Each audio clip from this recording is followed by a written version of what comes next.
안녕하세요. 저는 얼마 전 이혼에 성공한 평범한 40대 초반의 여성이에요. 딸아이 하나 키우는 맛으로 홀로 살고 있는 싱글맘이기도 하죠.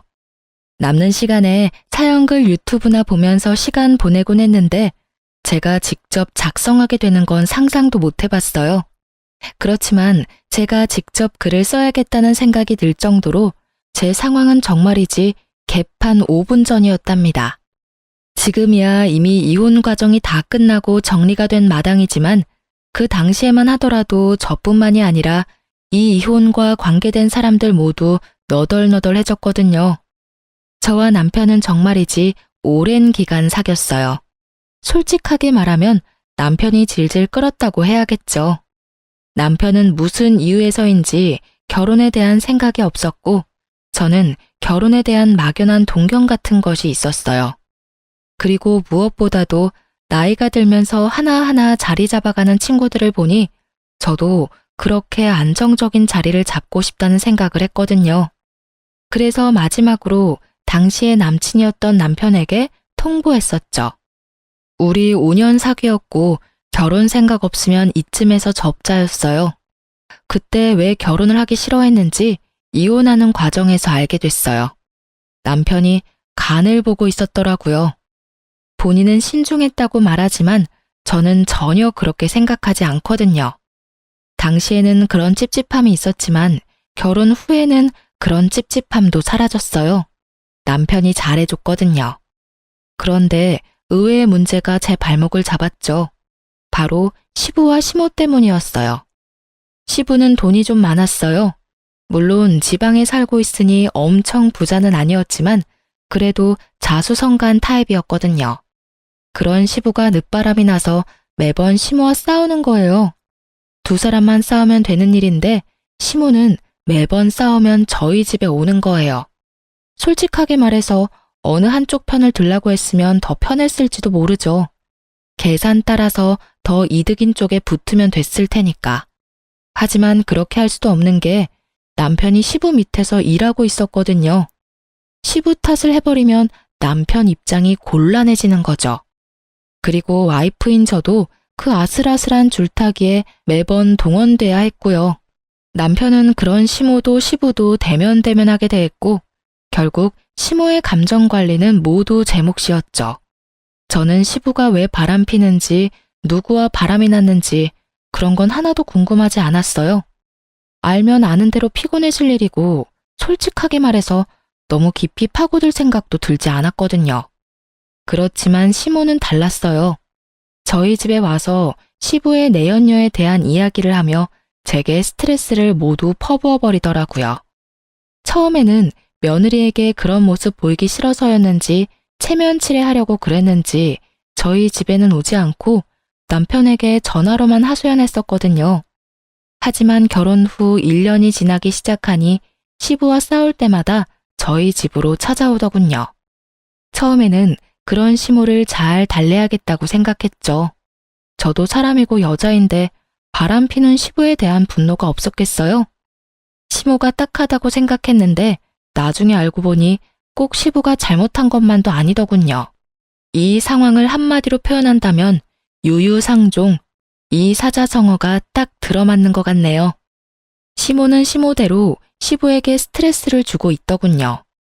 시부가 벌어오는 돈을 탕진하는 것도 모자라 젊은 시절 볼품없었던 시부를 그렇게 탐탁지 않게 여겼다고 하더군요. 와이프한테 무시당하고 벌어온 돈 다 착취당하면 늦바람이 나도 어쩔 수 없겠다는 생각이 들 정도로 두 사람의 역사는 참으로 치열했어요. 그렇지만 그건 두 사람의 문제고 저희와는 관련이 없는 일인데도 시모는 저희 집에 와서 그 스트레스를 풀어버리는 거예요. 남은 사람들에게 쌓일 스트레스는 생각도 않고 말이죠. 밥을 해주면 밥투정, 청소해주면 마음에 안 든다며 다시 하라고 하고 정말로 시모의 투정과 억지가 대단했어요. 저도 참기만 한 건 아니었어요. 몇 번을 남편과 시모에게 이야기하고 하소연도 했지만 돌아오는 건 싸늘한 눈빛과 네가 이해하라는 말뿐. 괜히 남편이 남의 편인 게 아니더라고요. 그리고 결국 사건이 터져버렸죠. 그날은 친정엄마의 생일이었어요. 한 달 전에 미리 남편에게 엄마의 생일을 알려줬었죠. 그런데 시모가 엄마 생일 일주일 전부터 저희 집에 와서는 집에 갈 생각을 안 하더군요. 친정엄마 생일 전에는 가겠지 싶었는데 아예 눌러앉기로 작정을 했는지 시모는 꿈쩍도 안 했어요. 결국 친정엄마 생일날 점심 식사에 시모에게 제가 먼저 말했어요. 어머님, 죄송한데 오늘 저녁 식사는 혼자서 드실 수 있겠어요? 제가 약속이 좀 있어서 나가봐야 하거든요. 아니면 근처 음식점에서 맛있는 거라도 시켜드릴게요. 뭐? 너 손님 놔두고 집 비우는 거 아니다? 그거 사람 홀대하는 거랑 똑같은 거야. 어이가 없었죠. 그리고 손님이라니. 정말 손님이었다면 쫓아내기라도 했을 텐데 말이죠. 어머님, 오늘 친정어머니 생신이라 한 달 전부터 미리 예약을 해놨어요. 그래서 어쩔 수 없이 나가는 거니까 이해 좀 해주세요. 갈수록 웃긴 애네. 네가 그 집 사람이야? 너 이제 우리 집 사람이야. 우리 집에 시집 왔으면 당연히 너희 엄마보다는 나한테 더 신경 써야 하는 거 아니냐? 네 엄마가 널 그렇게 가르치디? 너 이따위로 행동하는 거 너희 엄마가 알고는 있어? 시모는 연신 시부의 험담을 늘어놓던 입으로 저희 엄마를 모욕하는 말을 늘어놓기 시작했어요. 사돈은 도대체 이런 애를 집 밖에 내놓을 생각은 어째 하셨대? 하긴 고슴도치도 제 자식이 제일 예뻐 보인다니 할 말은 없다만. 너 죽어도 이 집 귀신 되는 거야. 네가 죽으면 그 집에서 네 제사라도 치러준다니? 이래서 요즘 애들은 안 된다니까. 주제를 몰라요, 자기 주제를. 저는 시모가 저를 향해 내뱉는 말들을 듣지 않으려 애를 써야 했어요. 정말 기분이 더럽고 엿 같았거든요. 저는 착한 사람이 아니에요. 그리고 인내심이 그리 좋은 사람도 아니었고요. 평범한 사람이었어요. 모욕받으면 열받고 욕 들으면 두 배로 욕해주고 싶은 평범한 사람. 그렇지만 어른에게 그렇게 할 수는 없다는 생각으로 그냥 무시했어요. 시모가 뭐라고 뒤에서 떠들던지 들리지 않는 척하며 씻고 화장하고 생일 잔치에 갈 준비를 했죠. 제가 자기 하는 말을 모조리 씹어버리고 무시하자 열받은 시모가 고래고래 고함을 지르더군요. 야, 네가 뭔데 날 무시해? 이런 싸가지 없는 년을 봤나? 네 엄마도 이렇게 싸가지 없겠지? 원래 윗물이 맑아야 아랫물이 맑은 법이다. 네 엄마가 널 이렇게 예의라고는 쌈 싸먹은 년으로 키워서 네가 이 모양 이 꼴 아니겠냐? 야, 여기 보라는 말 안 들려? 그만 좀 하세요. 저한테 왜 소리 지르시는데요? 열받는 일 있으면 당신 자식한테 하시면 되잖아요. 며느리한테 열받는 감정 다 털어서 버리시면 그렇게 기분이 좋으세요? 싸가지가 없는 게 누군데 여기서 저한테 막말하시는데요. 부모 생일 잔치도 못 가게 하는 시어머니야말로 싸가지 없는 사람 아닌가요? 며느리한테 불효 저지르라고 말하는 시어머니가 어딜 봐서 깨끗한 사람이냐고요. 이게 정신이 나갔나? 너 지금 누구한테 대드는 거야? 우리 엄마 욕한 사람한테 대드는 거죠. 이제부터 남편 없을 때는 이 집 찾지 마세요. 저는 어머님 자식 아니고 며느리예요. 엄연히 남의 귀한 자식이고 존중받아야 할 사람이라고요. 열받고 화나는 일 있으면 당신 자식한테 그 스트레스 다 푸세요. 남의 자식한테 스트레스 풀지 마시고. 저는 결국 크게 화를 내고 집 밖으로 나와버렸어요. 남편도 오늘 장모님 생일인 걸 알고 있으니 알아서 올 거라고 생각하고 따로 연락도 하지 않았어요. 솔직하게 말하면 남편 얼굴 보고 싶은 마음이 전혀 없었거든요. 지금 보면 싸움만 할 것 같아서 연락하지 않았어요. 저녁이 되면 이 불같은 감정도 가라앉을 테니 그때 남편 보면 되겠지 싶었거든요. 그런데 남편이 약속 장소에 오지 않더군요. 아무리 기다려도 오지 않고 이미 생일 식사는 시작돼서 결국 남편에게 전화했어요. 당신 도대체 어디... 야, 너 우리 엄마한테 무슨 말 했어? 왜 엄마가 집에서 혼자 울고 계시냐고. 당신 지금 집이야? 그래, 집이다. 넌 집구석 엉망으로 만들고 어딜 기어나간 거야? 주말에 청소 좀 하라는 말이 그렇게 고깝게 들렸냐? 어른이 그런 말 할 수도 있지. 그거 가지고 지금 열받았다고 시위하려고 밖에 나갔어? 당신 그럼 지금 준비 하나도 안 하고 집에 있는 거네? 준비는 무슨 준비를 해? 오늘 주말 근무하고 피곤해 죽겠구만. 야, 이 새끼야. 넌 지금 집에 있으면 안 되지. 무슨 소리 하는 건데? 엄마 지금 울고 계신다고. 당신이나 지금 집에 들어와야지. 우리 엄마 생일 오늘이라고 내가 말했어, 안 했어? 그게 오늘이었어? 그래, 이 새끼야. 네 마누라 엄마 생신이다. 한 달 전부터 말했잖아. 준비 자체를 안 한 거 보니 완전 잊어버린 거 확실하네. 그치만 당신이 집을 이렇게 만들어 놓고 나가서 나도 정신이 없었다고. 그런 일이었으면 엄마한테 그렇다고 나가면 될 일이지. 왜 엄마는 울려? 싸가지 없는 년, 너는 죽어도 이 집 귀신이다. 친정엄마 생일은 중요하고 나는 안 중요하냐? 그게 내가 어머님한테 들은 말이거든? 알지도 못하면서 지금 어머님 편 들고 있나 본데 당신이야말로 나한테 이러면 안 되지. 바쁜 당신 대신 어머님 감정 쓰레기통 된 게 나야. 내가 그 감정 다 받아내고 치우고 대신 스트레스 받고 있었거든? 원래는 다 네가 해야 되는 일이고. 그렇다고 어른한테 소리를 지르고 가면 내 욕만 했으면 나도 참았지. 근데 왜 우리 엄마를 들먹여? 누구는 남의 부모 이야기 못해서 참는 줄 알아? 어머님이 하신 말 중에 한 가지는 정확하게 들어맞네. 윗물이 맑아야 아랫물이 맑다더니 봐봐. 사돈 욕하면서 엄마 생일에 보내주지도 않으려는 어머님이나 장모님 생일 같은 건 싸그리 잊어버리고 대리효도 해준 나한테 화내는 당신이나 똑같다. 그치? 제 말에 남편 놈은 할 말이 없는지 말이 없더라고요. 그렇다고 그 침묵이 미안함을 뜻하는 게 아니라는 건 잘 알고 있었어요. 미안했다면 미안했다고 말했겠죠. 장모 생일도 모르는 놈이랑 결혼한 내 팔자가 참 웃겨. 어머님한테 전해. 그리고 당신도 잘 듣고. 대접을 받고 싶으면 대접 받을 만한 행동을 좀 하라고. 남한테 다 맡겨놓고 혼자 편안하게 지내는 거 나한테 미안하지도 않아? 어머님도 아버님이랑 사이 안 좋은 건 알겠는데 나한테 와서 그런 말 하면 다 자기 얼굴에 침 뱉는 일인 거 몰라서 지금 나한테 그러시는 거야? 당신이 봤을 때 아니다 싶으면 끊었어야지. 언제까지 나한테 다 맡겨놓을 셈이었니?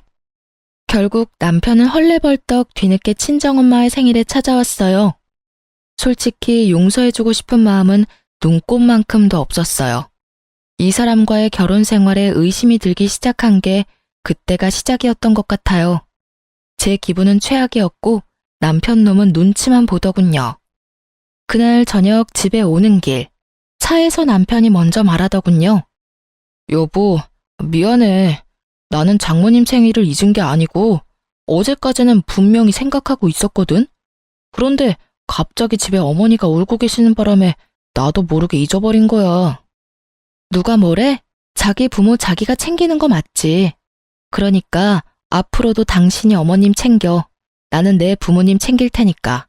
그럼 됐지? 그러니까 앞으로 어머님 집에 오실 때마다 당신이 맡아서 어머님 받으려. 설마 어머님이 당신한테까지 막말하진 않겠지. 얼마나 귀한 아들인데 나쁜 말을 해? 순전히 남의 자식이니까 나쁜 말도 할 수 있는 거잖아. 뼈를 때리는 제 말에 남편은 입을 꾹 닫더군요.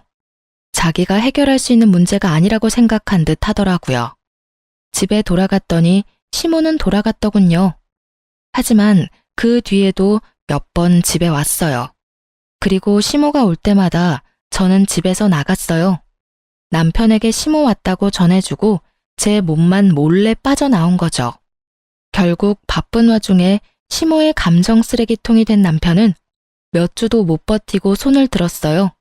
시모에게 제발 집에 오지 말라고 빌며 시댁으로 보냈다더군요.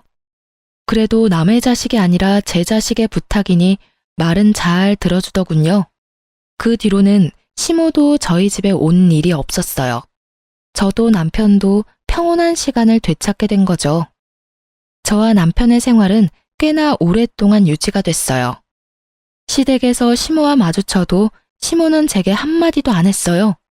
기분이 나빠서라기보다는 자신이 여기서 화를 내고 짜증을 내면 남편에게 더 미움받을까봐 걱정했던 것 같더라고요. 그리고 시부에게 책 잡히는 게 싫어서 그랬던 것 같기도 하고요. 그리고 그런 시모 덕분에 저는 생각보다 편하게 시댁에 다닐 수 있었어요. 그 와중에 저와 남편 사이에는 딸아이가 태어났어요. 딸이 태어났을 때 가장 좋아했던 분이 시부였어요. 시부는 아들보다 딸을 원했는데 집안에 아들만 있으니 영 아쉬웠던 모양이었어요.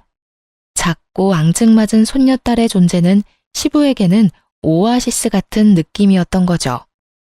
매번 갈 때마다 손녀딸 데리고 오라고 한다든지 시모와 싸운 날에는 밖에서 식사나 하자며 손녀를 꼭 데리고 오라고 하셨거든요.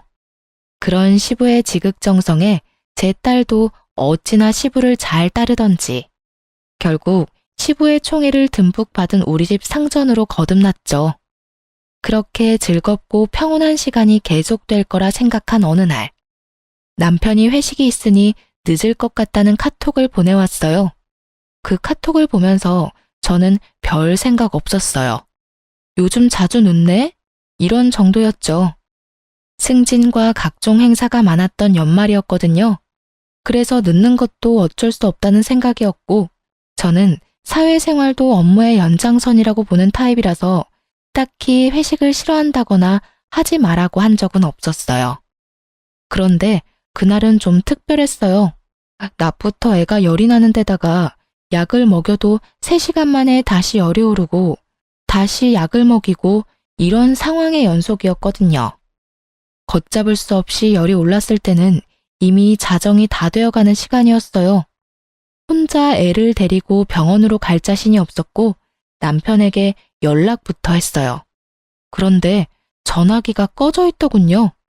결국 전화번호를 뒤지다가 정말 우연히 받아놓은 남편 부하 직원의 연락처를 발견했죠. 그 부하 직원이라면 분명히 남편과 같이 있을 거라는 생각으로 그 사람에게 전화를 했어요. 늦은 시간에 죄송해요. 지금 회식하는데 남편 옆에 있죠? 이 사람이 전화기가 꺼져 있던데. 에? 회식이요? 저희 회식은 다음 주에 잡혀 있는데요. 그 말에 제 머릿속에는 경고음이 들리는 것 같았어요. 거짓말, 그리고 외박. 이 조합으로 생각나는 건 단 하나뿐이었어요. 어떤 여자라도 생각날 수밖에 없는 단어.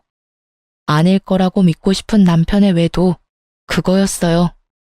머릿속이 복잡하고 열이 오르기 시작했지만 지금은 그것보다 더 중요한 일이 있었어요. 아픈 아이를 병원에 데리고 가는 거요.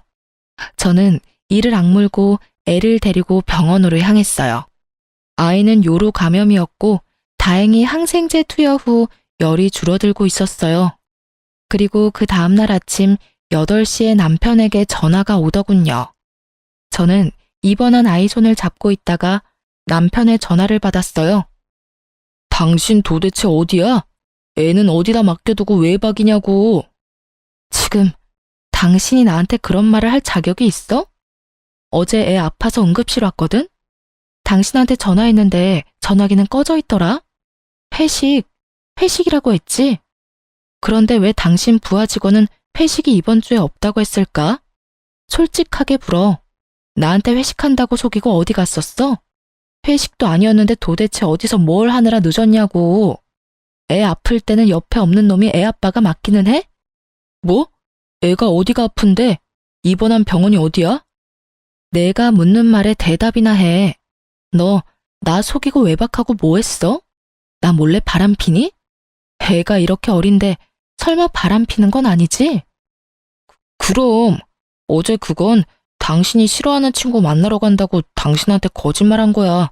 외도 같은 건 아니고 당신이 싫어하던 그 친구 있잖아. 매번 동업하라는 친구. 정말 미안해 여보. 제가 무슨 말을 해도 남편은 미안하다고만 하더군요.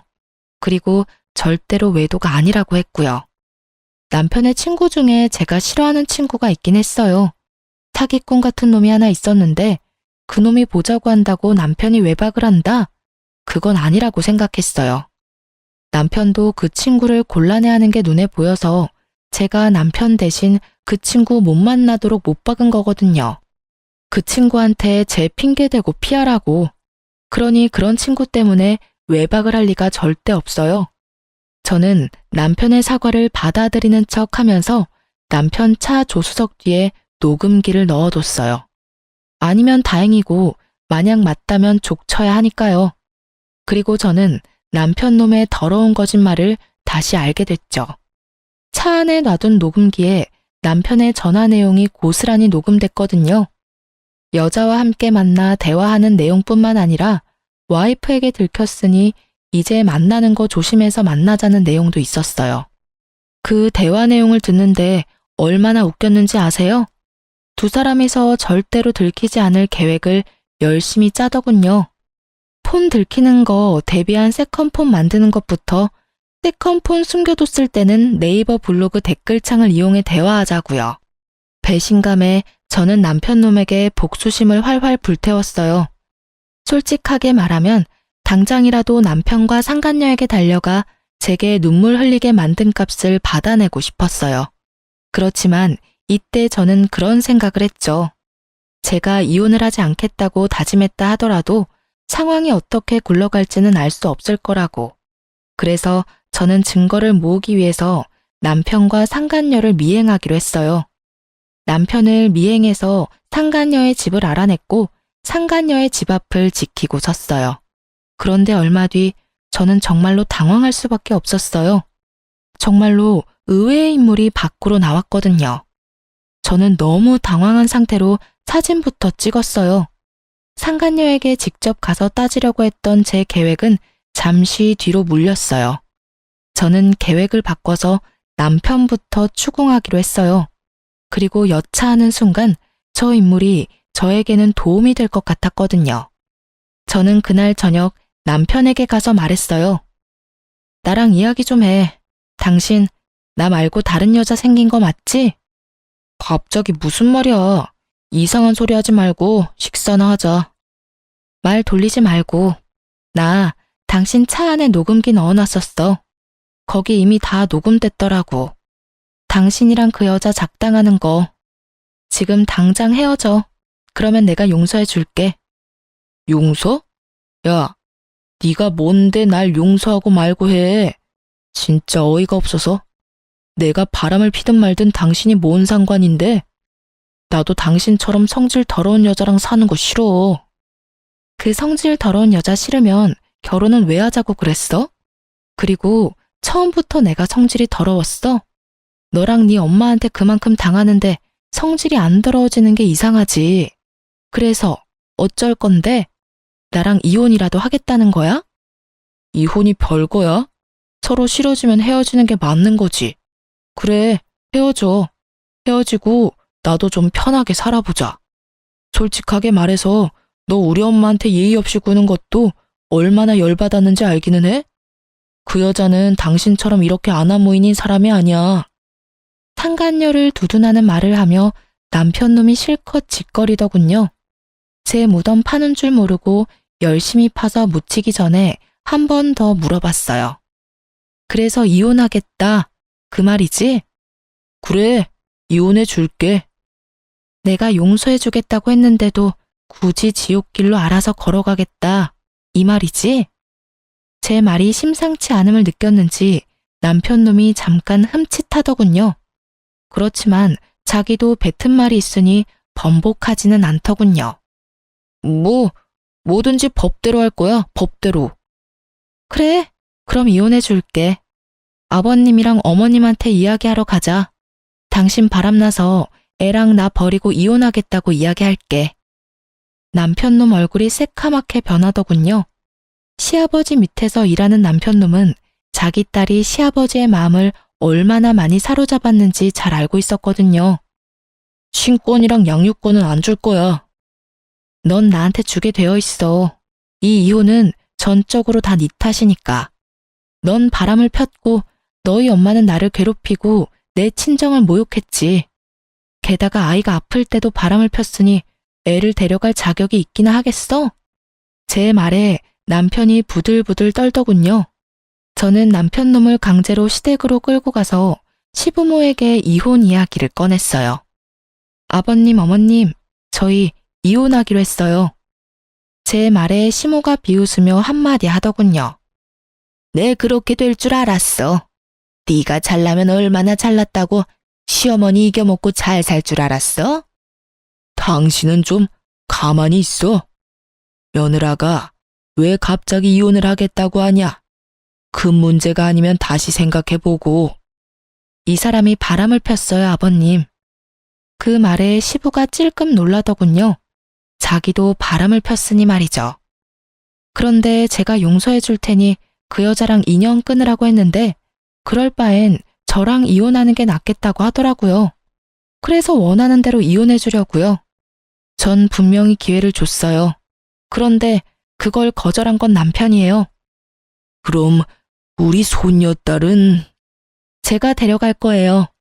이 사람 아이 열이 펄펄 나서 병원 간 날에도 상간녀 만나느라 제 연락도 못 받은 인간이거든요. 그런 사람한테 양육권에 친권이 가당키는 해요? 으이구, 네가 잘했어야지. 왜 우리 아들 욕을 하고 그래? 오냐, 이혼해라. 누가 와도 너보다는 낫겠어. 호언장담하는 시모를 보며 저는 속으로 비웃어줬어요. 아무것도 모르는 저 할머니가 상간녀 정체를 알고도 저렇게 평온하겠나 싶었거든요. 확답을 듣고 나니 이 두 사람을 용서할 생각이 완전히 사라졌어요. 그렇게 저는 이혼을 하기로 하고 짐을 챙겨 아이와 함께 집을 나왔어요. 그리고 이혼 소송에 관해 이야기 나누자며 남편과 시부모를 가게로 데려왔어요. 시부모에게는 손녀를 마지막으로 볼 수 있게 해주겠다고 했죠. 그렇게 식당에서 저는 시부모와 남편에게 말했죠. 확실하게 이혼하기 전에 식사 한번 대접해드리고 싶었어요. 아가, 이혼은 다시 한 번 더 생각해보거라.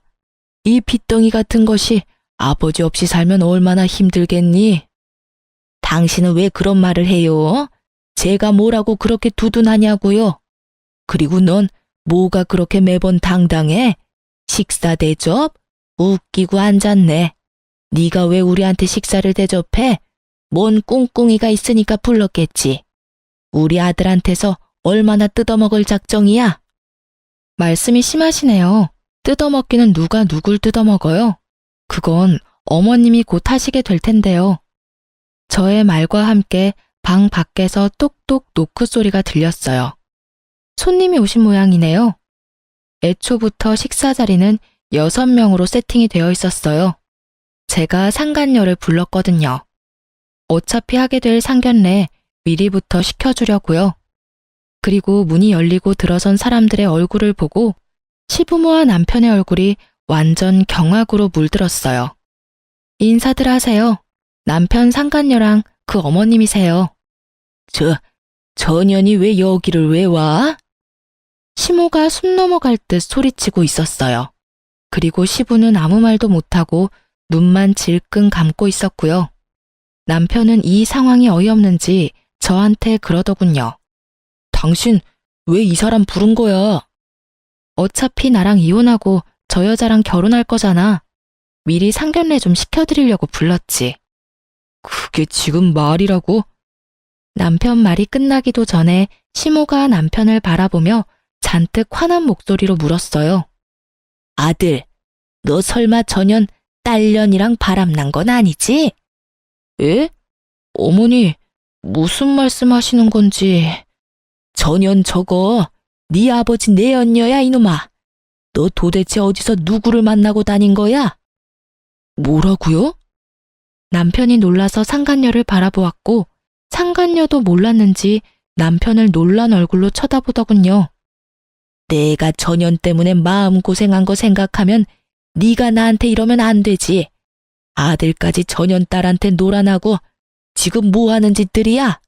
남편이고 아들이고 도움되는 것들이 없어? 아버지, 이게 대체 다 무슨 소리예요? 아버지가 바람 피운 상대가 정말로... 시부는 말이 없었고 시부의 내연녀도 말이 없었죠. 저는 남편에게 말했죠. 당신이 나랑 이혼하고 싶은 게 저 여자 때문이었잖아. 저 여자가 그렇게 좋다며? 그럼 둘이 결혼해. 할 수 있으면. 나는 어차피 이혼할 건데 그렇다고 두 사람이 내 눈에 눈물 흘려놓고 행복하게 하하호호 사는 건 보고 싶지가 않거든? 그리고 어차피 지금 알게 되나 나중에 알게 되나 알게 되는 건 시간 문제였으니까 나한테 고마워해. 제 말에 남편놈이 그제야 제가 이런 일을 벌인 걸 알고 온몸을 부들거리며 소리치더군요. 당신 진짜 어떻게 이런 짓을... 너야말로 나한테 어떻게 그런 짓을 해? 말은 바로 해. 용서해주겠다고 한 사람은 나고 그걸 거절하겠다고 한 사람은 너야. 열심히 네 무덤 파고 있는 거 보면서 즐거웠다 미친놈아. 말을 잇지를 못하는 남편에게서 눈을 돌려 얼굴이 벌겋게 된 채 시부의 내연녀를 바라보는 시모에게 말했어요. 어떤 여자가 와도 저보다는 낫겠다고 하셨으니 며느리 잘 대해주세요. 아드님이 아주 사랑하는 여자라고 하더라고요. 저랑은 다르게 싹싹하다던데. 그쪽 아들이 며느리 한번 잘 골라왔네요. 그쵸?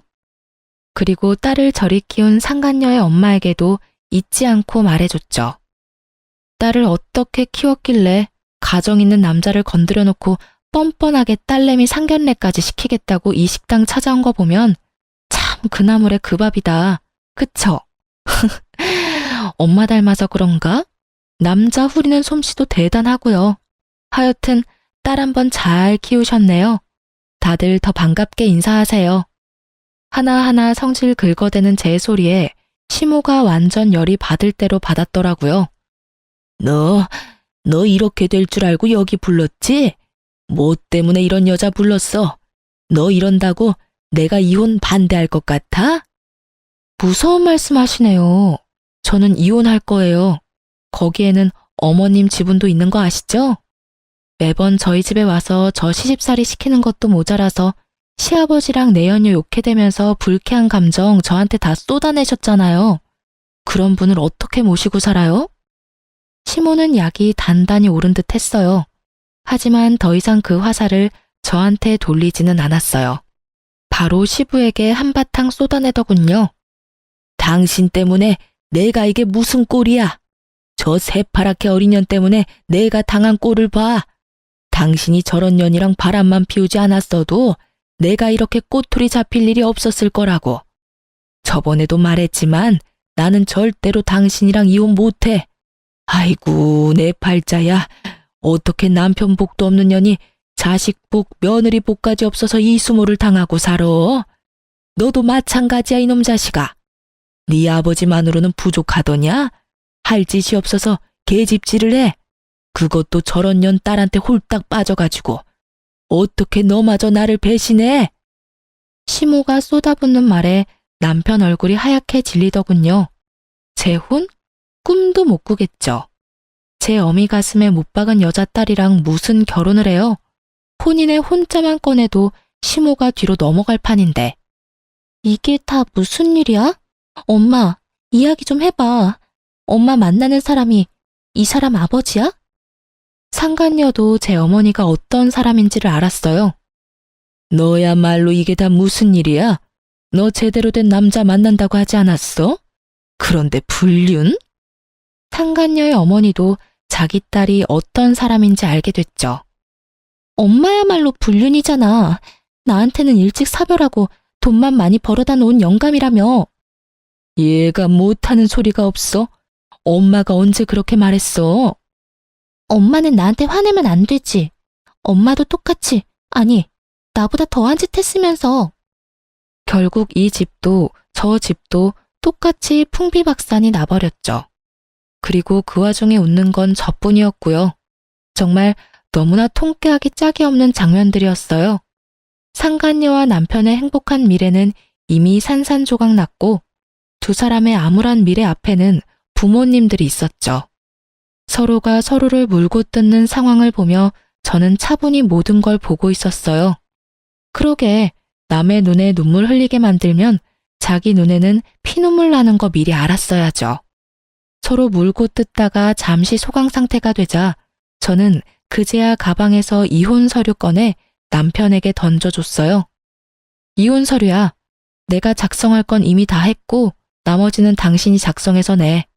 소송 때 보자. 아, 그리고 미리 축하해. 두 사람 행복하게 살았으면 좋겠네. 절대로 이루어질 수 없는 두 사람의 미래를 축하하며 저는 자리를 떠났습니다.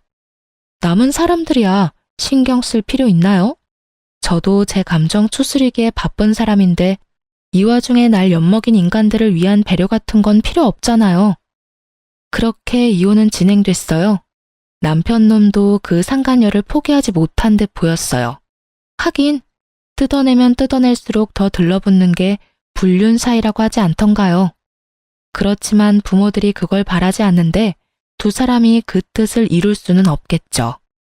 시모는 결국 그 일 이후로 완전 정신적인 타격을 받아서 정신과에 다니고 있다고 하더라고요. 시부의 배신 때문에 그렇게 열받아서 저한테 모든 걸 쏟아내던 시모였는데 결국 아들놈까지 자기를 배신하는 짓을 했으니 정신이 남아나겠어요? 저 같아도 정신과 다닐 만큼 타격을 받았겠죠. 어떤 여자라도 저보다 낫겠다며 그렇게 호언장담을 하며 이혼하라고 떵떵거리더니 정작 이혼하고 나서 아들이 데려온 여자가 시부 내연녀의 딸이라니 게다가 얼마나 웃겨요? 남편 바람난 것 때문에 그렇게 열받은 사람이 아들 바람나서 며느리가 이혼하게 됐는데 잘 됐다며 이혼하라고 말하는 것 자체가 말이죠.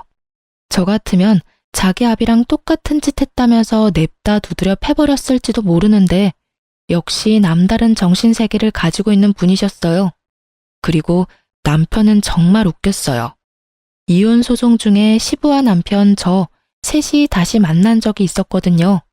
시부가 불러들인 거였어요. 시부가 저한테 그러더라고요. 너 정말로 이혼할 생각이냐? 나는 너희가 이혼하지 않았으면 좋겠다. 내가 아들에게 나쁜 영향을 줬다고는 생각하지만 그렇다고 아들이 잘못된 상대와 재혼하는 건 아니라고 생각하거든. 아버지, 저희 정말로 이혼할 거예요. 그리고 저는 이 사람보다 그 여자가 더 좋다고요. 아버지가 이해 좀 해주실 수 없어요? 안 된다면 절대로 안 돼. 그 여자 말고 다른 여자를 데려왔으면 또 모를까. 너는 그 여자가 어떤 여자인지 알면서도 나한테 재혼 이야기를 꺼내? 그리고 손녀딸이랑 며느리 다시 데려오지 않으면 너한테는 절대 상속 같은 건 없어. 알았어? 아버지, 잘못한 건 제가 아니라 아버지잖아요. 웃기시네. 아버님이 바람피는 건 잘못이고 네가 바람피는 건 잘못이 아닌 거야? 자기는 잘못한 거 하나도 없다는 식으로 이야기하네. 그러게 왜 바람을 펴? 당신이 바람만 안 폈어도 당신 처지가 이렇게 꼬이지는 않았겠지. 남편은 아무 말도 못하고 저만 노려보더군요. 당신이 그 자리에서 그런 짓만 안 했어도 나중에 충분히 설득할 수 있는 일이었어. 그 말 병원 다니고 계신 어머님 앞에서 한번 해봐. 어머님 병원에 실려가시겠지. 구구절절 맞는 말이라 그런지 남편이 입을 꾹 닫더군요. 너희가 헤어진다고 해도 너희 딸은 내 손녀다. 그것만은 잊지 말아라. 그리고 며느라가 네가 한 달에 한 번만이라도 손녀 데리고 나를 찾아와주면 나도 너한테 위자료를 지급할 생각이다. 그렇게 해주겠니? 네, 그리 원하시면 매달 와서 보여드릴게요.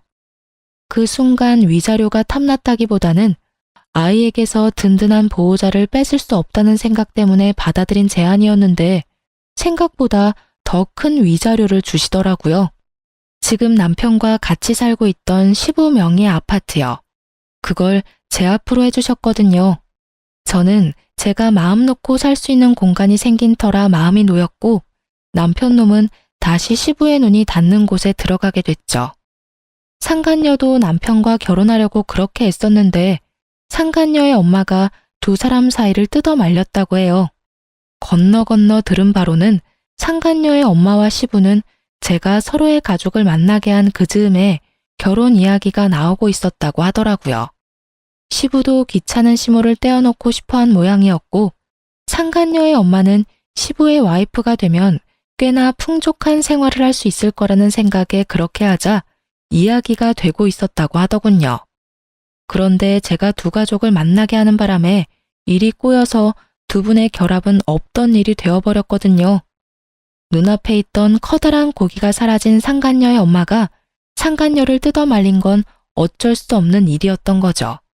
그렇지만 상간녀도 포기할 수는 없었는지 두 사람이 강제로 혼인신고서를 내려고 벼르고 있었다고 하더라고요. 전 남편이 저한테 그런 이야기를 했거든요. 너랑 이혼만 되면 바로 가서 혼인신고서 낼 거라고. 그런데 시부가 저와 남편을 불러 상속 안 해줄 거라는 이야기와 함께 저희가 살던 집을 제 명의로 돌려준 것을 상간녀가 알게 된 거죠. 상간녀는 상간녀대로 집도 저한테 빼앗기고 상속도 안 되는 남자를 데리고 있느니 다른 남자 찾는 게 더 빠르다는 생각을 한 것 같더라고요. 남편도 상속이 걸린 문제에서는 어쩔 수 없었던 것 같고요. 결국은 그렇게 타오르던 사랑의 불꽃은 하얀 재가 돼서 서로 잿가루만 듬뿍 묻힌 채 헤어졌더군요. 그렇게 헤어지고 전 남편이 저한테 만나자고 연락이 왔었어요. 나가지 않으려 했지만 당시에는 근황이 너무 궁금했거든요. 무슨 일로 보자고 했어? 바쁘니까 짧게 말해줘. 냉랭한 제 모습에 전 남편이 눈치를 보더니 그러더군요. 우리 이혼하는 거 다시 생각해 볼 수는 없어? 나 그 여자랑 헤어졌어. 당신이 그 여자랑 헤어지면 용서해준다고 했잖아. 그건 이혼 전의 이야기지. 지금은 이미 이혼했잖아. 그런데 왜 내가 당신을 용서해줘야 해? 이혼으로 이미 다 끝난 일이야. 그 제안을 받아들이려면 그때 받아들였어야지. 왜 이제 와서 아쉬운 소리를 해? 내가 정말로 잘못했어. 그런 여자인지도 몰랐고. 아버지랑 그렇게 엮인 사이인지도 몰랐단 말이야. 솔직히 따지고 보면 나도 피해자인데. 그래. 근데 나한테 당신은 가해자야. 내 가슴에 비수 꽂고 다른 년이랑 바람난 전 남편. 그런 네가 왜 이제 와서 나한테 이러는지는 모르겠지만 너 나한테 재결합 요구하려는 거면 잘못했다가 아니라 미안하다고 먼저 사과를 했었어야지. 그리고 한 가지 확실하게 할게. 나는 한 번 바람핀 놈은 절대 못 믿어. 그러니까 앞으로 나한테 연락하지 마. 그 여자하고 잘 안 되니까 나한테 다시 슬금슬금 기어온 모양인데 나는 절대로 당신이랑 재결합 안 해. 내가 정신 나갔어? 미친놈이랑 다시 결혼 생활을 하게. 쓸데없는 말 하지 말고 양육비나 꼬박꼬박 보내. 안 보내면 아버님한테 이를 거야. 한 달에 한 번씩 아버님이랑 만나는 건 알지? 그러니까 하는 말이잖아. 우리 아버지는 만나면서 왜 나한테는 기회도 안 주는데? 한 번 정도는 용서해줘도 되잖아. 내가 여러 번 바람을 핀 것도 아니고 잠깐 딱 한 번 외도에 빠진 것 뿐인데 그걸 용서를 못한다고 하는 건 좀 아니지. 넌 한 번은 용서해야 하고 두 번은 용서하지 말라는 거야? 그런데 어쩌나? 당신이 한 번 바람 필지 두 번 바람 필지 누가 장담할 수 있는데? 나는 그 한 번이 싫은 거야. 이미 나한테서 맘 떠났는데 어떻게 그게 다시 돌아와? 절대 안 돌아와. 당신이 원하는 건 내가 아니라 시부의 돈이겠지. 앞으로 이런 이야기 할 거면 부르지 마.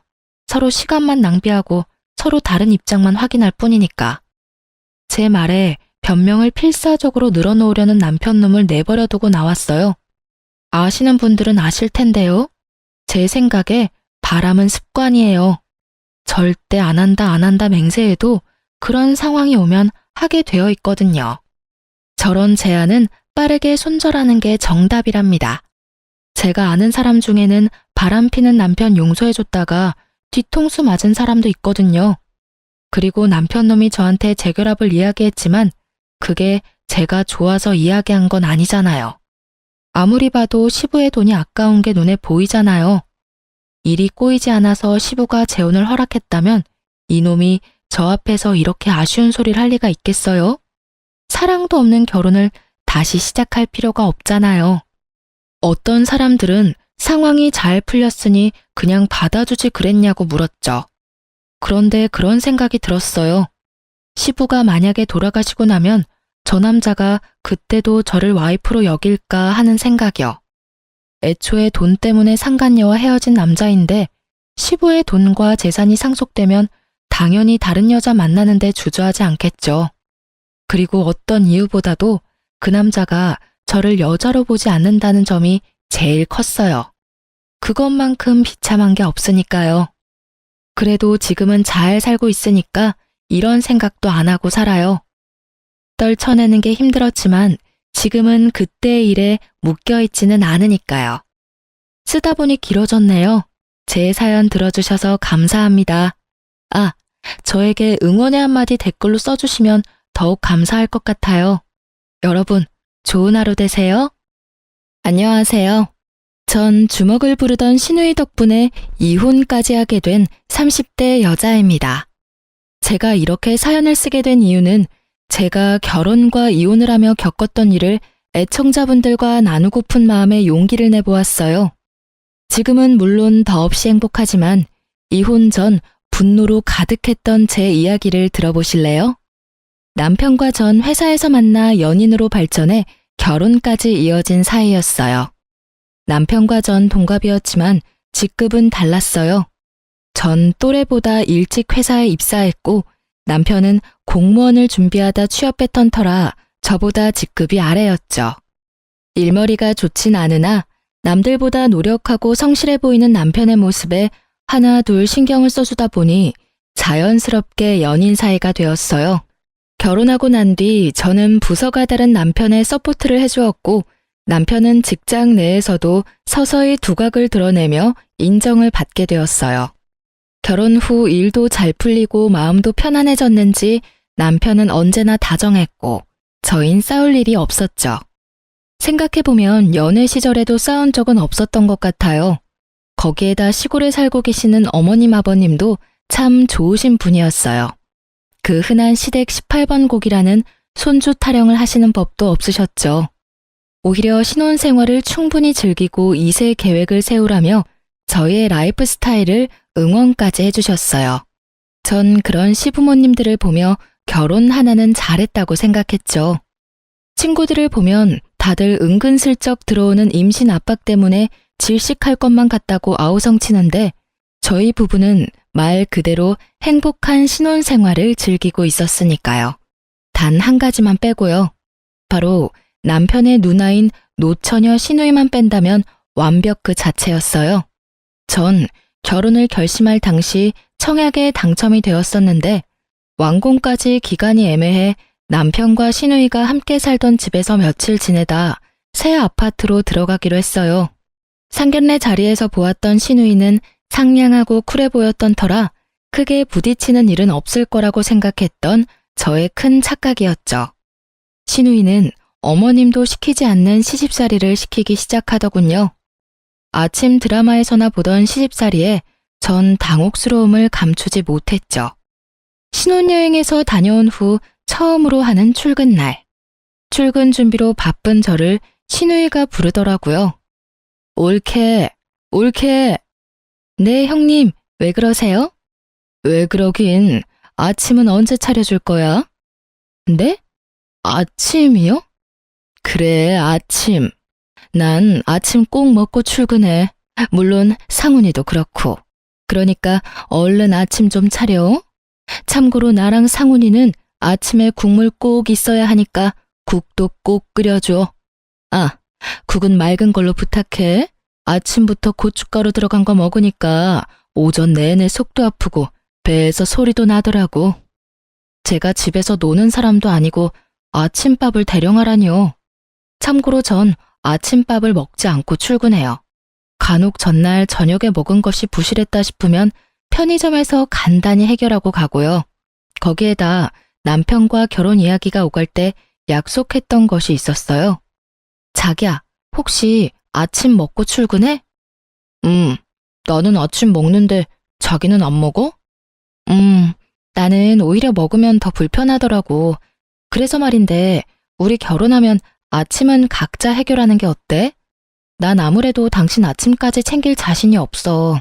자기도 알다시피 나 아침잠도 많고 아침밥 때문에 스트레스 받기도 싫어. 알겠어. 그까짓 아침 혼자 챙겨 먹으면 되지. 자기가 몰라서 그렇지 나 요리 꽤 잘해. 난 매일 아침 챙겨 먹으니까 혹시라도 당신도 아침 고픈 날이 있으면 나한테 말해. 차리는 김에 당신 것도 차리면 되니까. 이렇게 호언장담하던 남편은 신우이와 저의 사이에서 눈치만을 살피더니 옷도 제대로 갖춰 입지 않고 먼저 출근을 해버리더라고요. 물론 늘 먹던 아침도 먹지 않더라고요. 저는 황당하고 화가 났지만 신우이의 닭달에 대충 아침을 차렸어요.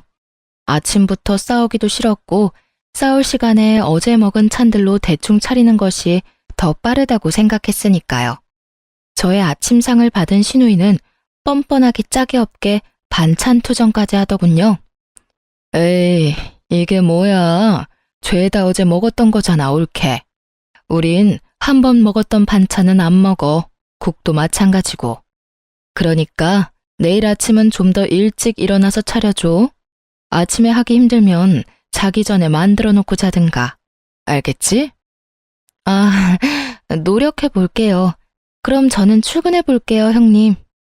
거기서 더 지체했다간 지각이 뻔했던 저는 대충 받아주고 출근을 했어요. 남편과 부서도 달랐고 저희 둘 다 그간 밀렸던 일 처리를 하느라 바쁜 탓에 회사에서 마주치지 못했어요. 그래서 전 아침에 있었던 일을 깜빡하고 있었죠. 오전 시간이 어떻게 흘러간 것인지 모를 정도로 일 처리를 하다 보니 점심시간이 되었더라고요.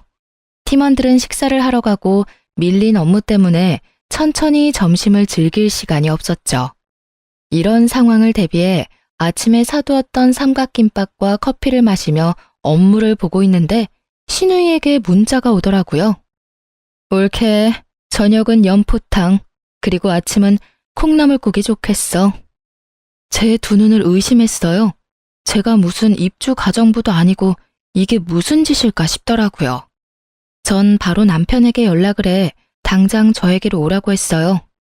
점심시간이 다 끝나갈 때쯤에 나타난 남편은 배부르게 식사를 마치고 한 손엔 커피까지 들고서 나타났더라고요. 왜 이제 와?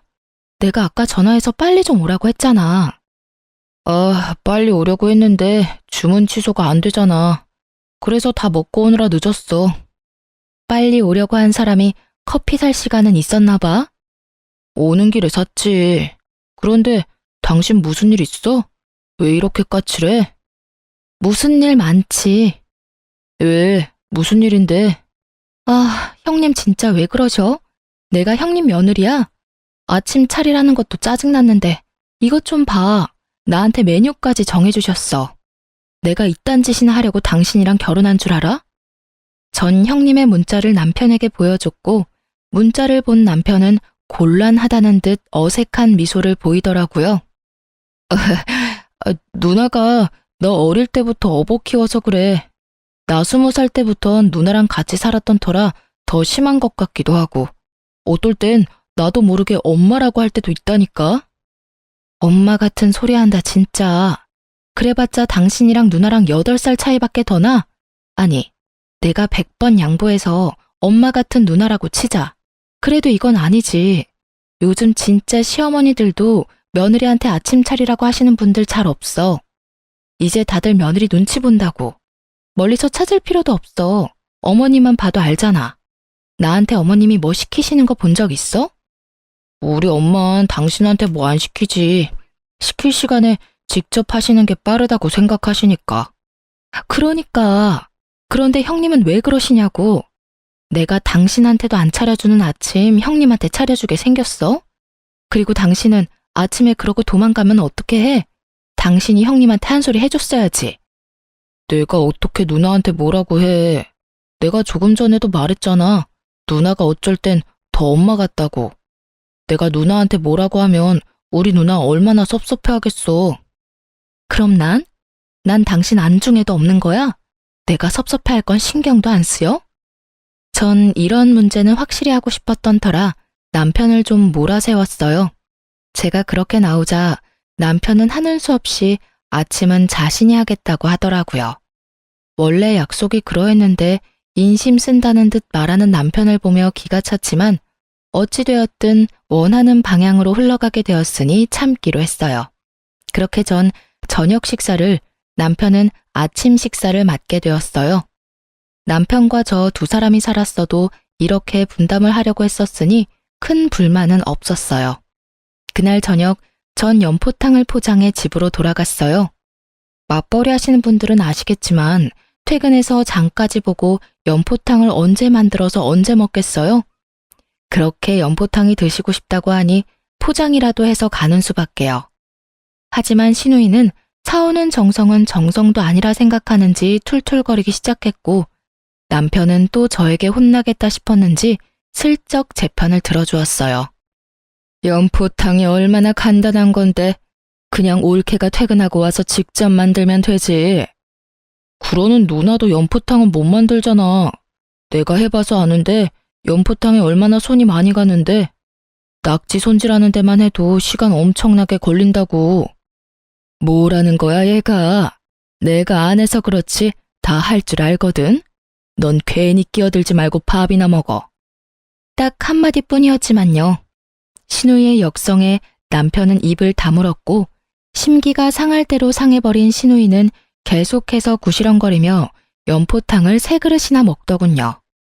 언행 불일치의 표본인 신우이를 보며 앞으로 저의 앞날이 순탄치만은 않겠구나 싶었고 제 예감은 틀리지 않았죠. 다음 날 남편은 약속한 대로 일찍 일어나 아침을 차리기 시작했고 전 출근 준비를 하고 있었어요. 신혼여행의 여파로 밀린 업무가 상당했기에 전 화장도 하지 못하고 얼굴에 크림만 바르고선 집을 나서려고 하고 있었죠. 그 순간 남편이 아침을 준비하는 모습을 본 신우이가 화를 내며 저를 불러 세우더라고요. 야, 너 지금 뭐 하는 짓이야? 응? 너 아침 차리잖아. 네가 그걸 왜 해? 올케, 이리 좀 와봐. 못 들은 척하기엔 신우이의 목소리가 너무 컸던 터라 일단 전 신발을 벗고 집으로 들어갔어요. 네, 형님. 왜 그러세요? 왜 그러세요? 몰라서 물어? 올케는 뭐하고 내 동생이 저러고 있어? 왜 내 동생을 부려먹냐 말이야? 형님, 부려먹는 게 아니라 이건 남편하고 저하고 결혼하기 전부터 약속했던 일이에요. 제가 원래 아침을 안 먹거든요. 그래서 먹어야 하는 사람이 직접 차려 먹기로요. 아, 몰라. 난 그런 거 모르니까 앞으로 상훈이 부려먹지 마. 알겠어? 신우이는 모르쇠로 일관하며 억지를 부리기 시작했고 전 슬슬 짜증이 나더라고요. 저도 모르게 짧은 한숨이 나오며 미간이 구겨진 그때 중간에서 눈치를 살피던 남편이 이대론 진짜 큰일 나겠다 싶었는지 소심하게 나섰어요. 누나, 그냥 내가 하면 돼. 지우 말대로 우리 결혼하기 전부터 약속했던 거야. 그리고 지우 요즘 일도 많아서 바쁘단 말이야. 바쁘면 아침에 좀 더 일찍 일어나서 밥 차리고 출근하면 될 거 아니야. 그리고 일은 혼자 하니? 너도 하고 나도 해. 혼자 바쁜 척은? 그게 지우가 요즘 내 일도 봐주고 있어서 더 바빠졌어. 그러니까 그냥 내가 할게. 누나가 이해 좀 해주라. 응? 네가 뭐라고 하든 난 이해 못하니까 내일부턴 올케가 차려. 알겠어? 아침부터 남편 손에 물 묻히지 말란 말이야. 대화가 전혀 통하지 않는 신우이와 더는 입씨름할 시간이 저에겐 없었고 전 그냥 알겠다고 하고 출근을 해버렸어요. 정말 별 생각이 다 들더라고요.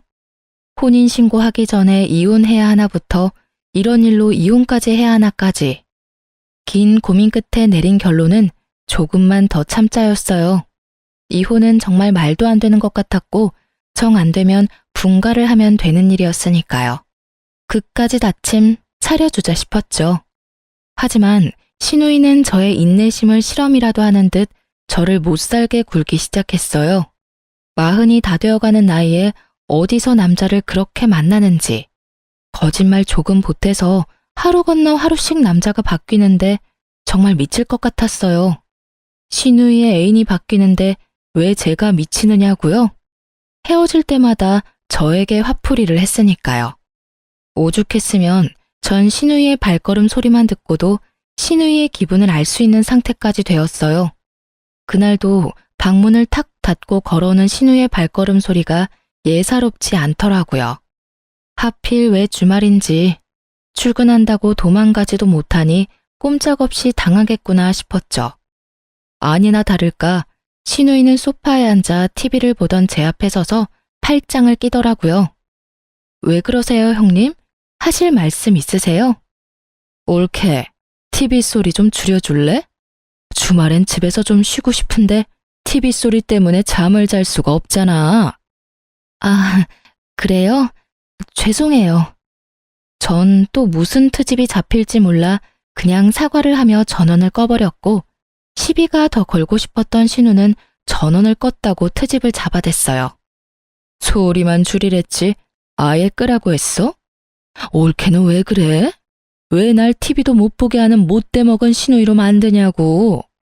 노처녀 히스테리 무섭다고 하더니 정말 경험해보니 장난 아니더라고요. 반찬 투정은 기본이고 바닥에 머리카락 떨어지니 집에선 머리를 풀지 말라고 하질 않나.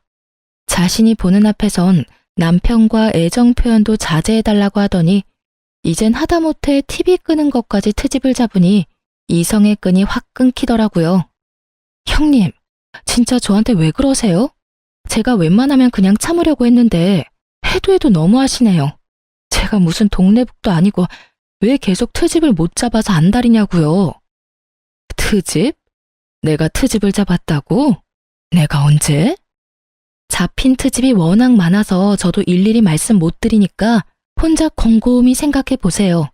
전 피곤해서 이만 들어가 볼게요. 전 신우의 얄미운 모르쇠 공격이 나오기 전에 말을 끊고 방으로 들어와 버렸어요.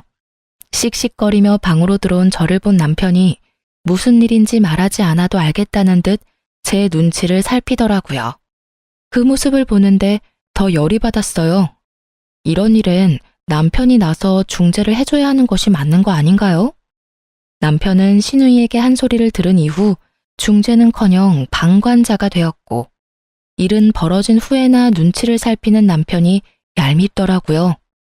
누나가 또 뭐라고 그래? 알면서 왜 물어? 이젠 TV 볼륨 가지고 트집 잡더라니까. 그래서 내가 그냥 미안하다면서 TV 끄니까 또 왜 끄냐고. 왜 못돼 먹은 신우이 만드냐고 따지시는데 내가 화가 나겠어 안 나겠어? 당연히 화가 나지. 우리 누나 진짜 왜 그러나 모르겠네. 나 도저히 안 되겠어. 그냥 우리 나가서 살자. 나 진짜 이러다 정신병 걸릴 것만 같아. 에이, 요즘 월세가 얼만데 당신이 조금만 더 참아주면 안 돼? 더 참을 수 있었으면 말도 안 꺼냈어. 월세가 얼마나 들든 난 나가야겠다고. 싫으면 당신은 여기서 당신 누나랑 같이 살아. 난 원룸이라도 얻어서 나갈 테니까. 싫은 소리는 했어도 이렇게까지 딱 잘라 말한 적이 없던 저였기에 남편도 드디어 상황의 심각성을 깨달은 듯 했습니다. 저에게 며칠만 기다려주면 자신이 단호하게 말하겠다고 하더라고요. 전 진짜 마지막이라 생각하며 남편의 말을 믿어보기로 했어요. 집안에는 찬바람이 불었고 한동안 조용하던 신우이가 아침을 먹다 말고 저를 부르더라고요. 남편은 그때만 기다린 사람처럼 신우이의 말을 자르곤 단호하게 말했어요. 올케, 오늘 누나, 제발 그만 좀 해. 내가 뭘 했다고 그만하래? 또 지우한테 뭐라고 하려고 그러는 거잖아. 지우 좀 그만 괴롭혀. 지켜보는 나도 이렇게나 힘든데 당하는 지우는 오죽하겠어? 내가 누나 때문에 지우 볼 낯이 없어. 지금도 봐봐. 아침부터 신우이 밥 차려주는 올케가 어디 있다고 또 뭐라고 하려고 그래? 짜든 싱겁든 고맙다고 하고 그냥 좀 먹어주면 안 돼? 얘가 아침부터 생사람 잡네. 난 올케한테 국 맛있다고 말하려고 했어. 왜 오버하고 난리래? 그랬어? 이게 다 누나 탓이잖아. 오죽하면 내가 이러겠어? 누나가 이 사람 쥐잡듯 잡으니까 나는 당연히 또 혼내려나 보다 했지. 하여튼 이제 좀 자제 부탁해. 누나도 소중한 가족이지만 지우도 소중해. 그러니까 누나도 소중히 대해줘. 아이고, 알겠으니까 얼른 밥 드세요. 올케, 내가 요즘 좀 심했지? 섭섭했으면 풀어. 앞으론 나도 조심할게. 네? 아, 네. 갑자기 단호해진 남편도 놀라웠지만 순순히 인정하며 숙이고 들어오는 신우이가 더 놀라웠어요. 갑자기 변해버린 신우이의 태도엔 이유가 있었더라고요. 그건 다들 예상하시듯이 남자가 생긴 것이었어요. 그것도 무려 10살 차이가 나는 남자요. 평소 신우이의 스타일은 문자보단 전화를 선호하는 스타일이었는데 웬일인지 문자를 보고 웃고 있더라고요. 그 모습이 생소해 제가 물었어요. 형님, 무슨 연락이길래 그렇게 웃으세요? 아, 이거? 나 사실 결혼하고 싶은 남자가 생겼어. 정말요? 어떤 남자이길래 우리 형님 마음을 사로잡았대요? 그게 10살 연하야. 네? 10살이요? 와, 어떻게 만나셨는데요? 그게 술집에서 어쩌다 보니 합석하게 돼서 만나게 됐어. 외국에서 일하다가 한국 들어온 지 얼마 안 됐다고 하더라고. 얼굴도 엄청나게 잘생겼다. 완전히 내 이상형에 가까워. 그럼 만난 지 얼마 안 되셨을 텐데 벌써 결혼까지 생각하시는 거예요? 운명인 것 같아. 처음 보는 순간부터 저 남자는 내 남자다 싶더라니까. 만난 지 얼마 되지 않은 연하의 남자와 결혼이라니.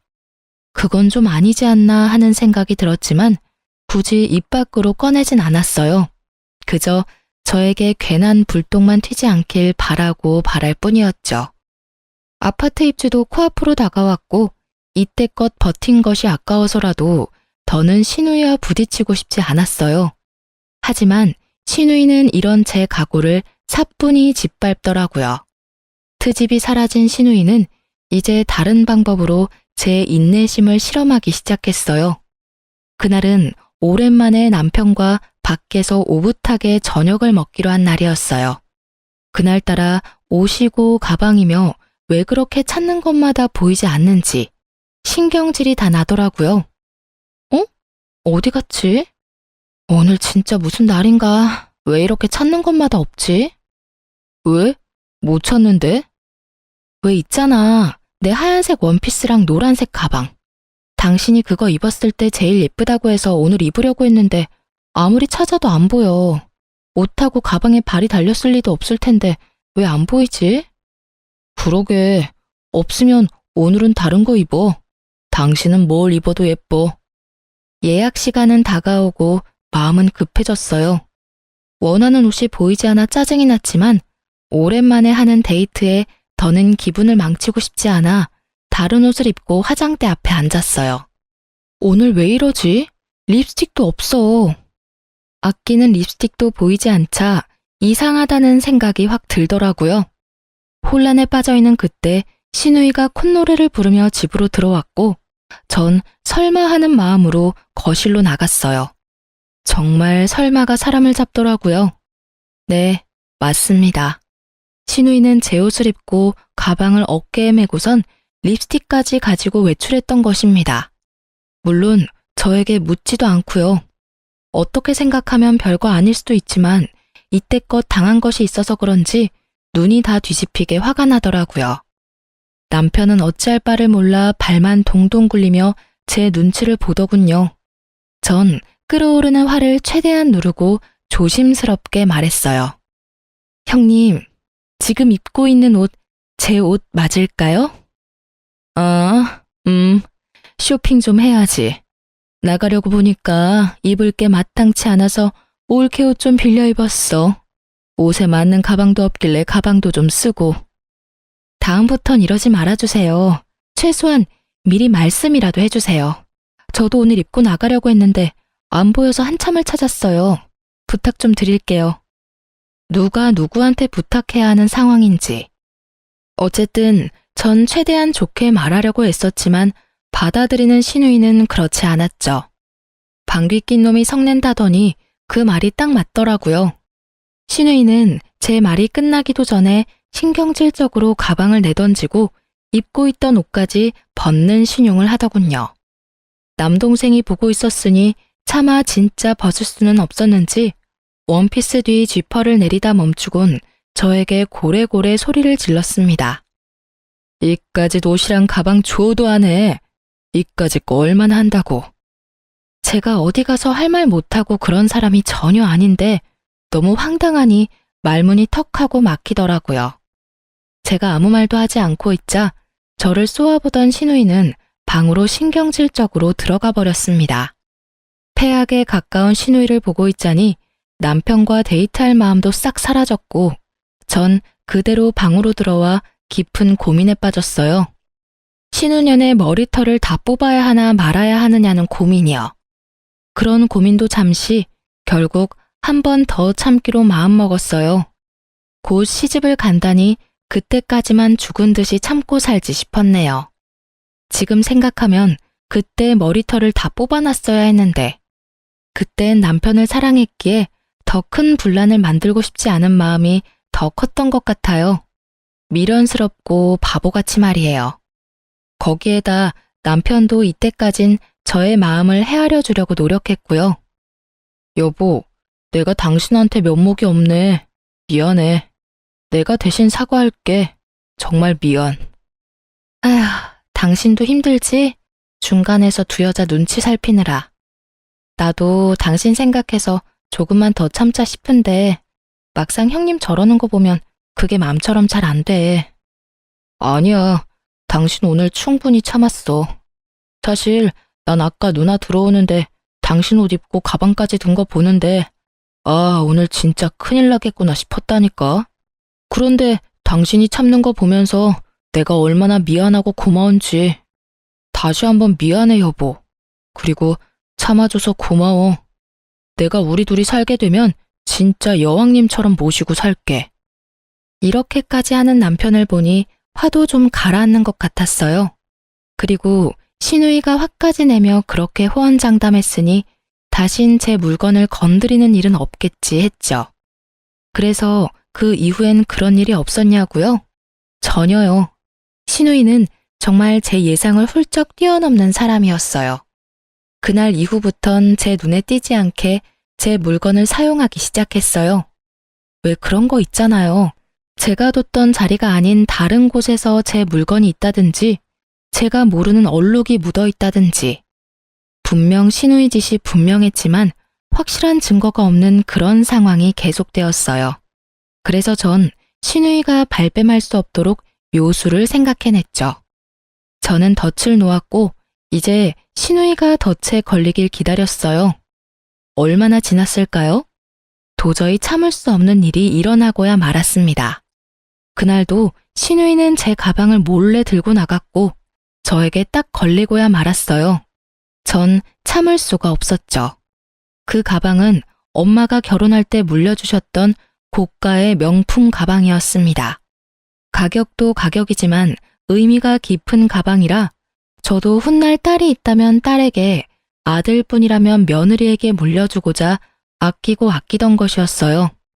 그런 가방을 또 묻지도 않고 가지고 간 것도 화가 나는데 가방을 자갈밭에다 굴렸는지 걸레짝을 만들어 들어왔더군요. 그리곤 미안하다는 기색도 없는데 그야말로 전 분노가 폭발해버렸어요. 더는 참고 말고 할 이성이 사라졌다는 말이 더 맞겠네요. 형님, 이게 뭐예요? 전 걸레짝이 된 가방을 들고 집으로 들어서는 형님에게서 가방을 휙 낚아채며 소리를 질렀어요. 그런 제 목소리가 듣기 싫다는 듯 신우이는 귀를 후벼파며 말했어요. 아, 시끄러워. 그까짓 가방 얼마나 한다고? AS 맡겨. 아니면 하나 새로 사든가. 새로 사준다고 해도 진정이 안 되는데 어쩜 그리도 뻔뻔할 수가 있는지. 남편은 눈을 질끈 감았고 전 실소가 흘러나왔어요. 형님, 이 가방 친정엄마가 처녀 때 구입하셔서 물려주신 가방이라 이제 사지도 못하는 그런 가방이라고요.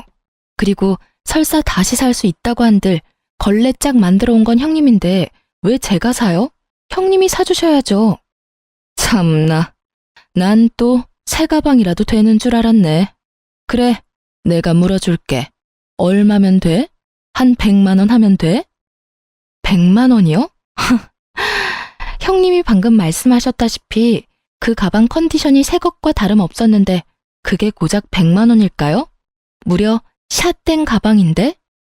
형님이 가지고 계신 짝퉁 생각하시면 안 되죠. 물어주신다고요? 그래요, 물어주세요. 지금 중고 시세로 다 빼고 가방 가격만 받아도 1,000만 원은 좋게 넘을 텐데 가족이니까 뒷단위 빼고 1,000만 원만 받을게요. 제 계좌 문자로 보낼 테니 당장 입금해 주세요. 뭐? 1,000만 원? 옳게 장난해? 지금 제가 장난하는 걸로 보이세요, 형님은? 아니, 그냥 똑같은 S급으로 사면 아무도 모르겠구만. 그리고 그렇게 비싼 가방을 왜 아무렇게나 둬? 나는 그냥 눈에 보이니까 빌려갔던 거지.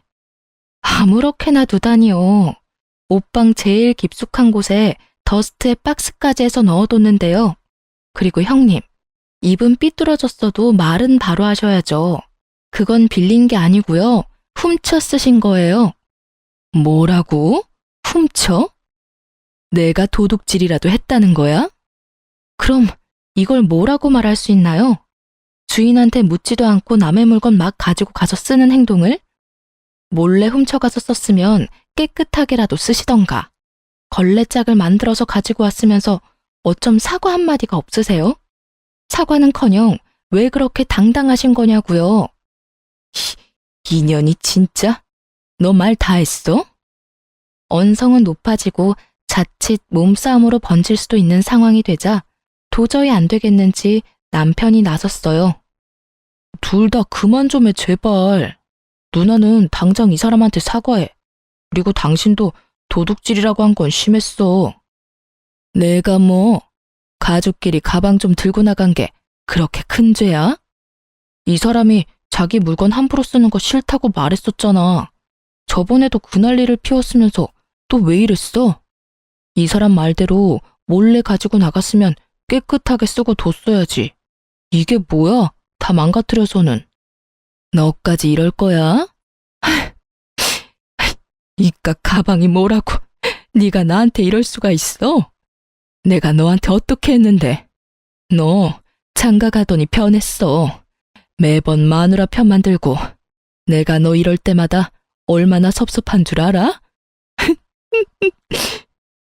급기야 신우이는 눈물을 짜내기 시작했고 멍청한 남편놈은 신우이의 역성을 들기 시작했습니다.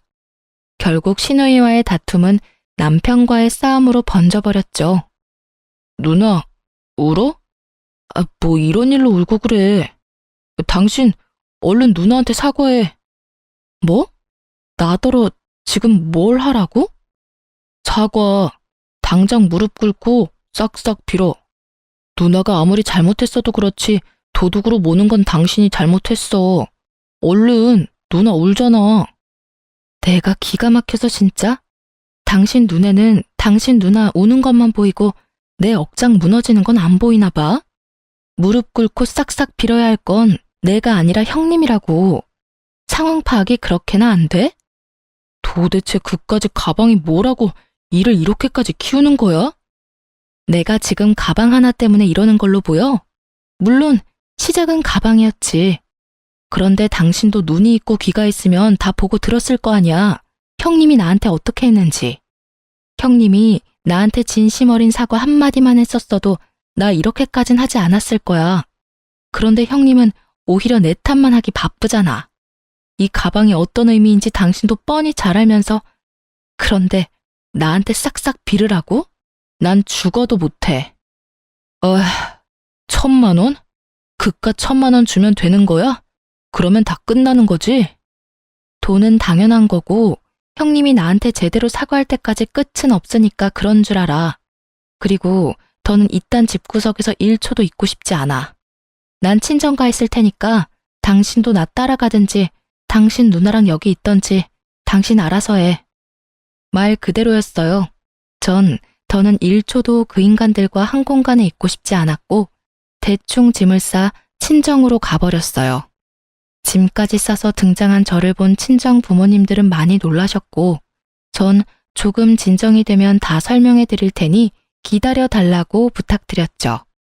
한순간 욱하는 마음에 이런 행동을 하는 딸이 아니란 걸 누구보다 잘 아는 부모님은 알겠다고 하시며 집 냄새가 가득한 이불을 내어주셨어요. 그 이불을 덮는데 왜 그렇게 눈물이 나는지 서럽더라고요. 누군가에게는 그깟 가방, 옷, 물건일 수도 있지만 저에겐 소중했으니까요. 거기에다 남편 생각해서 이때껏 참아온 것이었는데 그런 남편마저 저를 질책하고 나서니 더욱 서러웠어요. 그렇게 울고 있는데 어머님에게 전화가 왔어요. 여보세요? 어머님, 아가, 방금 네 시누이랑 통화했어. 많이 속상했지? 내가 아주 홍구멍을 냈어. 어쩜 철이 없어도 그렇게나 없는지. 아니에요, 어머님. 저도 좀 참았어야 했는데. 네가 오죽했으면 그랬을까? 내가 널 모르니? 들어보니 사돈께서 물려주신 거라며. 그렇게 의미가 깊은 물건인데 다 망가졌으니 얼마나 속상했을 거야. 네 계좌로 가방값 보냈어. 돈으로 해결될 문제가 아니란 걸 잘 알지만 시엠이 마음이라 생각하고 받아. 괜찮아요, 어머님. 한두 푼도 아니고 그 비싼 걸. 한두 푼이 아니니까 더 받아야지. 이런 문제는 확실히 하고 넘어가야 해. 이렇게 한다 해도 네 마음이 완전히 풀리지 않을 거란 걸 잘 안다. 친정에 있다고? 간 김에 푹 쉬어. 네 남편이 싹싹 빌기 전까진 돌아갈 생각도 말고. 알겠니? 감사해요, 어머님. 감사하긴. 내가 미안하구나, 아가. 어머님의 진심 어린 사과에 제 마음속 응어리가 조금은 풀리는 기분이 들었어요. 그 기분도 오래 가진 않았지만요. 며칠 뒤 남편은 친정으로 찾아와 싹싹 빌었고 전 일단 시누이가 기다리는 집으로 돌아갔어요. 저만의 계획이 있었거든요. 시누이는 집으로 돌아온 저에게 진심을 담은 척 사과를 했고 저 역시 진심을 받은 척 사과를 받아주었어요. 시누이는 10살 어린 남자친구와 결혼하기로 했다며 상견례 날짜가 잡혔다고 하더라고요. 남편이 저에게 싹싹 빈 것도 시누이의 사과도 다 이유가 있었던 것입니다. 저도 대충 눈치채고 있었던 사실이라 화도 나지 않더군요. 그날부터 시누이는 저에게 잘해주기 시작했어요. 자신의 체면을 위해 어떻게 해서든 절 상견례 자리에 데리고 나갔어야 했을 테니까요. 옳게. 이제부터 아침은 내가 알아서 차려 먹을게. 생각해보니까 옳게는 아침도 안 먹는데 그 바쁜 아침에 식사 준비까지 시키는 건 내가 좀 너무했다 싶더라고. 전 이제야 제정신이 박힌 것인지 처음으로 정상적인 말을 하는 시누이를 보며 언제까지 일어나 지켜보기로 했어요. 속이 뻔히 보이는 친절에 헛웃음이 터져나왔지만 꽤 참을 만했어요. 형님 뜻이 그렇다면 그렇게 하세요. 그런데 상견례 날짜 잡으셨다면서요? 이번 주 주말 맞아요? 옳게도 같이 갈 거지? 그럼요. 제가 가야죠. 10살 차이라고 했었죠? 나이 차이가 꽤 나는데 반대는 없었나 봐요, 형님? 그게 사실 나이를 속였어. 5살 차이 나는 걸로. 남자친구도 몰라. 그러니까 옳게도 아무 말 하지 말아줘. 상견례만 무사히 마치면 남자친구한텐 말하긴 할 건데 아직 입이 안 떨어져서 그래. 그것도 그렇고 나 임신했어. 이제 와서 나이 때문에 파혼이라도 당하면 어떡하겠어? 그러니까 옳게 나이 이야긴 하지 말아줘. 알겠지? 아, 네. 나이도 나이지만 임신이라니 아무리 생각해도 석연치 않더라고요. 그래서 전 다음날 급하게 몸이 좋지 않은 척 연차를 냈고 남편과 시누이가 출근하길 기다렸어요. 드디어 두 사람은 출근을 하고 전 집에 혼자 남게 되었어요. 전 시누이의 방을 뒤져 산모 수첩과 초음파 사진을 찾아냈고 충격적인 사실을 알게 되었죠. 주수와 날짜를 확인해 보니 시누이 뱃속의 아기, 지금 남자친구의 아기가 아니더라고요. 분명 전 남자친구의 아기였어요. 참 대단하다 싶었네요.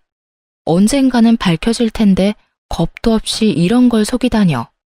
뒤늦게 안 사실인데 시누이는 전 남자친구와 헤어지고 지금 남자친구와 만날 무렵 이 사실을 알았고 남자친구를 놓치고 싶지 않은 욕심에 이런 엄청난 거짓말을 했다고 하더라고요. 뻔뻔하다고 해야 할지 무섭다고 해야 할지. 하여튼 시간은 흘러 주말은 다가왔고 전 평소와는 다르게 힘껏 꾸몄어요. 머리도 하고 메이크업도 받았죠. 아주 값비싼 옷도 한 벌 사 입었네요. 신우이의 상견례 날이 저에게도 중요한 날이었으니까요. 와, 올케. 다른 사람 같아. 너무 단아하고 고급스러운 게 사모님 같아. 올케 덕분에 내 기가 다 사는데? 고마워, 올케. 이렇게까지 신경 써줘서. 그러게, 당신 오늘 정말 예쁘다. 그래?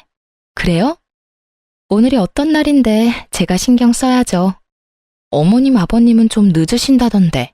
저희 먼저 들어갈까요? 어깨에 힘이 한껏 실린 신우이는 신난 손길로 예약한 방문을 열었고 그곳엔 신우이의 남자친구만 덩그러니 있었어요. 자기야, 언제 왔어? 연락하지. 헉, 그런데 왜 혼자야? 그게 누나가 왜 내 여자친구랑 같이 와? 저를 보며 누나라고 부르는 신우이의 남자친구. 맞습니다. 10살 어린 신우이의 남자친구는 바로 제 친동생이었습니다. 저랑 2살 차이 나는 남동생은 대학교 졸업 후 유명 증권사에 바로 취업이 되었고 해외 지사 파견을 받아 이때껏 해외에서 근무하다 국내로 들어온 지 6개월도 채 되지 않았었죠. 남편과 연애할 때도 코로나가 한창 심했을 때라 남편도 동생 얼굴을 보지 못했고 상황이 그러해 제 결혼식에도 물론 오지 못했으니 신우이도 동생인 줄 몰랐던 거죠. 지금 생각하면 신우이에게 참 고마워요. 하필 제가 가장 아끼는 가방을 들고 나가 걸레짝을 만들어주는 바람에 제가 친정으로 갈 수 있었고 친정에서 남동생과 신우이가 함께 찍은 단 한 장의 사진을 조르고 졸라 볼 수 있었으니까요. 평소에 사진 찍는 걸 정말 싫어하는 남동생인데 신우이가 억지로 찍은 사진이라고 하더라고요. 그 점도 얼마나 고마운지. 그 덕분에 제가 이 모든 사실을 미리 알고 계획을 세울 수 있었으니까요. 아, 물론 동생에게도 말하지 않았어요. 미리 알려야 하나 생각도 했지만 신우이가 눈치라도 챈다면 또 무슨 변명을 하며 빠져나갈지 모르는 일이었으니까요. 모든 일은 제 계획대로 되었고 신우이의 표정은 절망 그 자체였어요. 누나라니? 이게 다 무슨 소리야, 올케? 내 남자친구랑 아는 사이야? 네, 형님. 제 남동생이에요. 참, 이런 우연이 다 있네요. 그렇죠, 형님? 올케, 그게 말이야. 아, 진짜 어떡해. 그냥 내가 다 잘못했어. 전부 다. 나 좀 받아주면 안 될까? 내가 진짜 잘할게, 응? 무릎을 꿇고 싹싹 비는 형님과 지금 일어나는 모든 상황이 이해되지 않는 동생. 전 이 모든 상황을 한 번에 정리할 수 있는 증거를 형님에게 던지며 말했어요. 형님 같으면 받아주시겠어요? 10살을 5살이라고 속인 것도 모자라서 뱃속의 아기도 제 동생 자식이 아니잖아요. 하나부터 10까지 다 거짓말 투성인 형님을 형님 같으면 동생이랑 결혼하게 두겠어요?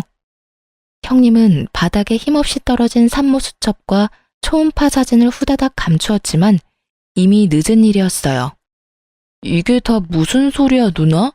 그럼 뱃속의 아기가 내 아기가 아니란 말이야? 그래서 오늘 엄마 아빠도 없이 혼자 오라고 한 거였어? 미리 말했어야 했는데 미안해. 넌 작은 일도 얼굴에 다 티가 나니까 미리 말할 수가 없었어. 진짜 미안해. 그러니까 나이도 5살 많은 게 아니라 10살이 많고 애도 내 애가 아니란 이 말이네? 그러면서 뻔뻔하게 결혼해주지 않으면 죽는다고 협박까지 했어? 어쩐지 테스트기는 보여주면서 초음파 사진은 안 보여주는 게 이상하다 싶었어. 이 정도면 사기야, 사기. 모든 사실을 알게 된 동생은 충격이 큰 듯 비틀거리며 소리를 질렀고 신우이는 동생에게 몸을 돌려 빌기 시작했어요. 자기야, 내가 잘못했어. 처음부터 속이려는 건 아니었는데 자기를 너무 사랑해서 놓치고 싶지 않았어. 나 한 번만 용서해주면 안 될까? 이 아기 자기가 싫다고 하면 당장 지울게. 나 수술하면 돼. 그걸 지금 말이라고 해? 수술을 하든 말든 네 마음대로 하고 다신 나한테 연락하지 마. 다신 그 뻔뻔한 낯짝 보고 싶지도 않으니까. 당장이라도 경찰서에 가서 고소하고 싶은데 그동안 만났던 정을 생각해서 참는 거야. 알겠어? 아, 누나, 나 먼저 가볼게. 집에서 봐. 동생은 그렇게 자리를 떠났고 신우이도 동생을 따라가 버리더군요.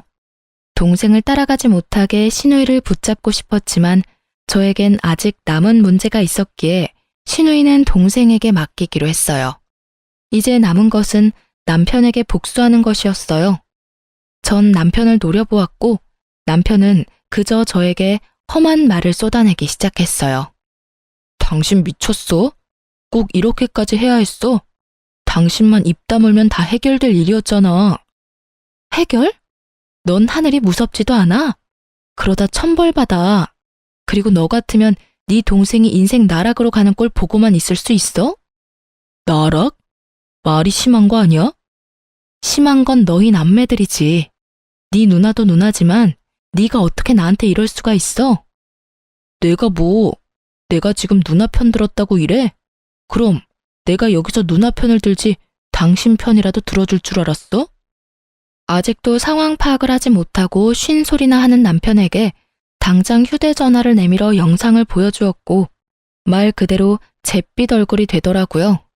그 영상은 저희 집 안방과 옷방에 설치된 홈 CCTV 영상이었어요. 신우이가 제 물건을 몰래 쓰는 것이 분명한데 증거가 없어 답답했던 저는 증거를 잡을 요량으로 CCTV를 설치했던 것이었습니다. 물론 남편에게 지나가는 말로 설치해야겠다고 언급했었는데 제 말은 귓등으로도 안 듣더니 설치한 줄도 모르더라고요. 친정에서 어머님의 전화를 받은 전 CCTV가 떠올랐고 녹화된 영상을 통해 남편의 검은 속내를 알고 오늘의 계획을 세웠던 것이었어요. 그렇게 녹화된 영상 속엔 옷방 안에서 나눈 둘의 대화가 버젓이 들리더라고요. 너 괜찮아? 올케는 친정에 갔어? 뭐 그런 일로 짐까지 싸서 쪼르르 친정을 간다니? 하여튼 너 진짜 여자 잘못 만났어. 가방 빌려줬다. 좋게 생각하면 될 일을. 뭘 쪼잔하게 화까지 내는지 원? 내가 저기 저 가방도 쓴 줄 알면 올케 진짜 이혼하겠다고 개거품 물고 찾아오겠네. 누나. 그러게 내가 조심 좀 하라고 했잖아. 모르는 척 하는 거지. 집사람 다 알고 있다고. 내가 그렇게까지 말했는데 하필이면 장모님이 주신 가방을 그 꼴을 만들어서 가지고 오냐? 아, 몰라.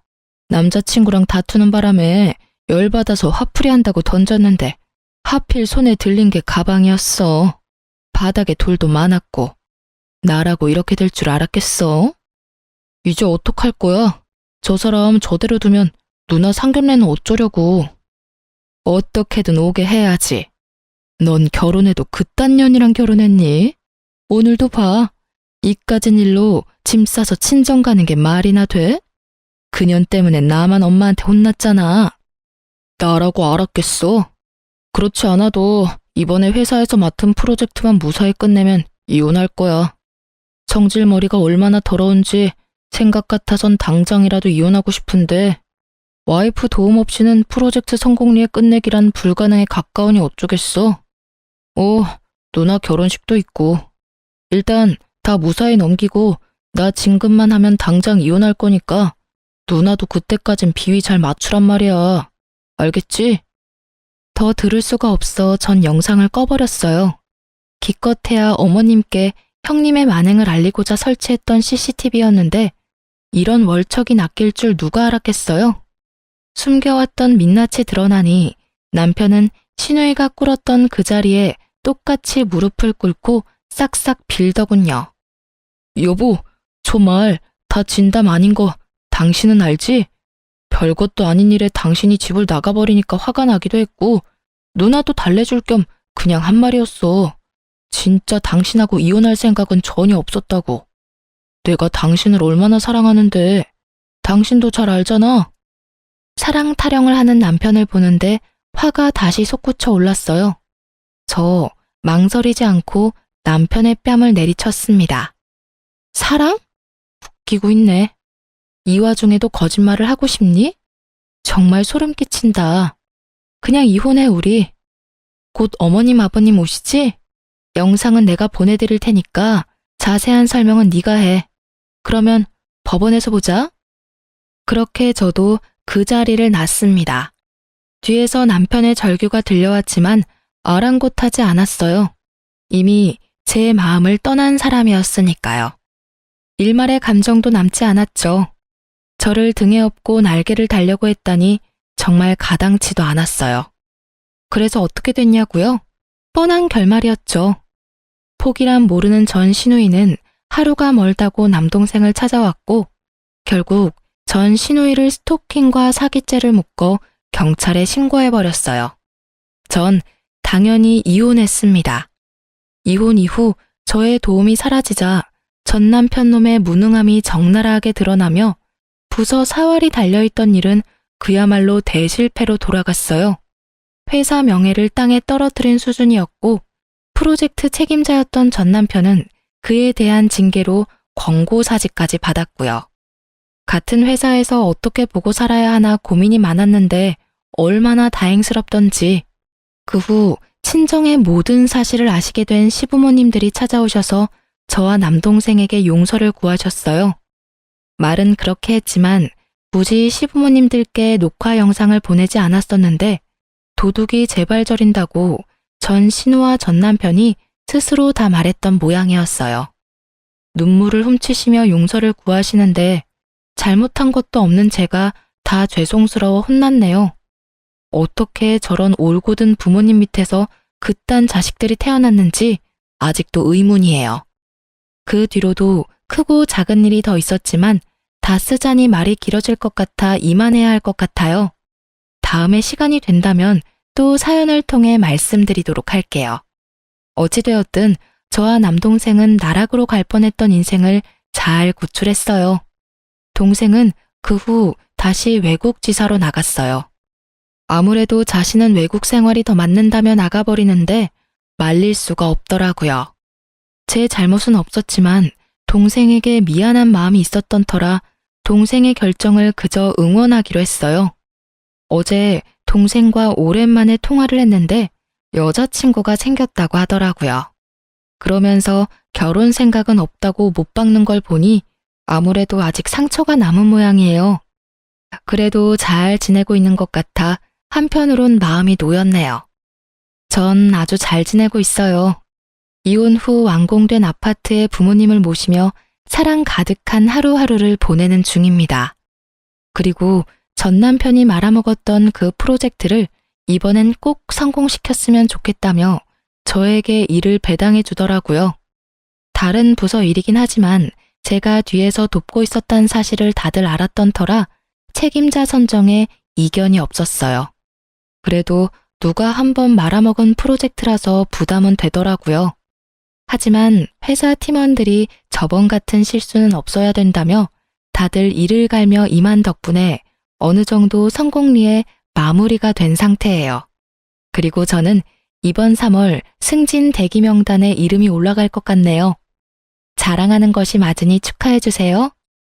사실 전 남편과의 이혼으로 안쓰럽게 보는 시선들도 있어 마음껏 자랑하지 못했거든요. 전 이혼에 대한 후회도 미련도 없는데 주변 생각은 다른 것 같더라고요. 전 이제 아등바등 살았던 과거는 버리고 새롭게 살아보려고 해요. 우선 이제껏 쓰지 않았던 연차들로 부모님과 함께 동생에게 다녀오려고요. 보란듯이 행복하게 살아갈 거예요. 저는 이만 다른 사연 들으러 물러가 볼게요. 지금까지 저의 긴 사연 들어주셔서 감사합니다.